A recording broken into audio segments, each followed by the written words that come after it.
Good afternoon, ladies and gentlemen. Welcome to a new episode of Africa Today, where we get you the latest news and events taking place on the African scene. And we will start off with our major top stories and reports. And our next report will be on Nigeria's fiercely fought presidential elections. Let's have a closer look. The head of the African Union Commission congratulated the winner of Nigeria's fiercely fought presidential election, Bola Tinubu, urging all parties to uphold peace and the rule of law following the vote. In a statement, Musa Faki Mohammed said that any post-election dispute should be pursued through the judicial system as provided for by the law, as opposition parties claimed massive vote rigging in the February 25 poll. Faki also commended the people of Nigeria for demonstrating resilience and their commitment to democratic values by casting their votes for the leaders of their choice. Almost 25 million people cast their ballots in a poll that was largely peaceful but marred by long delays and the slow arrival of online results, angering voters and opposition parties.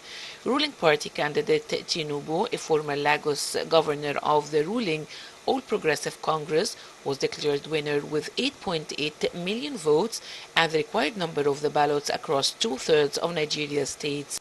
The ballot pitted Tinubu, 70 years, against former Vice President and main opposition candidate People Democratic Party hopeful Atika Abu Bakr, and a surprise third-party candidate Labour Party's Peter Obi, who excited younger voters with his campaign of change. Tinubu, a political kingmaker whose influence earned him the nickname Godfather of Lagos, is set to succeed to term President Muhammad Buhari, who steps down in May.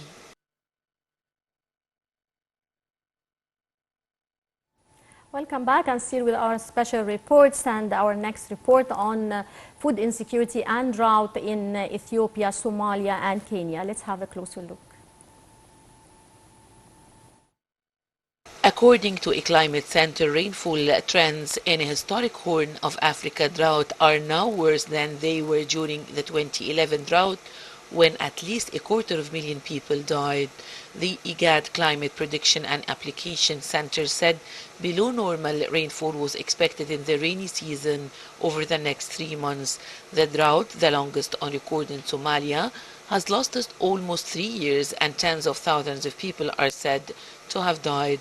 More than 1 million people have been displaced in Somalia alone, according to the United Nations. Last month, the United Nations Resident Corridor in Somalia warned excess death in Somalia would almost certainly surpass those of the famine declared in the country in 2011. Close to 23 million people are thought to be highly food insecure in Somalia, Ethiopia and Kenya, according to a food security working group chaired by the UN Food and Agriculture Organization and the Regional Intergovernmental Authority on Development.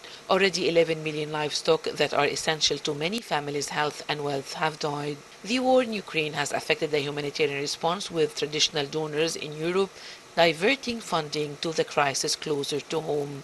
The head of the IGAD urged governments and partners to act before it's too late.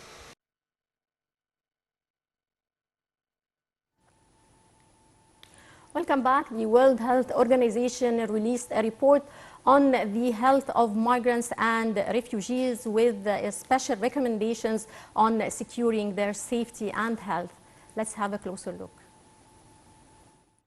The World Health Organization released a new technical briefing addressing the needs of refugees and migrants, an inclusive approach to universal health coverage, setting forth key action and policy recommendations to safeguard and promote the health of refugees and migrants. Currently, 1 in 8 people worldwide is moving either voluntarily or forcibly. The conditions in which they travel and settle in the new destination can have profound and long-lasting impacts on the physical and mental health and well-being of people on the move, especially if left unaddressed. WHO promotes universal health coverage so that all people have access to the full range of quality health service they need when and where they need them without financial hardship. Yet across the globe, cultural and linguistic differences, financial barriers, stigma, discrimination, and high fees often hamper access to health services for many refugees and migrants in vulnerable situations. The WHO new technical brief outlines the following actions for consideration by governments, policymakers, programs managers in ministers of health and other ministers, as well as key stakeholders at national and local levels working in refugees and migrant health centers. First, accelerate progress towards achieving global targets and commitments. Second, address root causes behind poor health outcomes, including critical non-medical factors. Third, break down and institutional, administrative, and financial barriers. Fourth, provide health services and programs that respect a person's cultural, religion, and linguistic needs. Fifth, monitor people's health along their journey throughout health information systems. Sixth, promote refugee and migrant health as part of One Health approach. The WHO Health and Migration Program produced this brief as part of the WHO Technical Brief Series published in preparation for the UN High-Level Meeting on UHC to take place in September 2023 under the auspices of the UN General Assembly.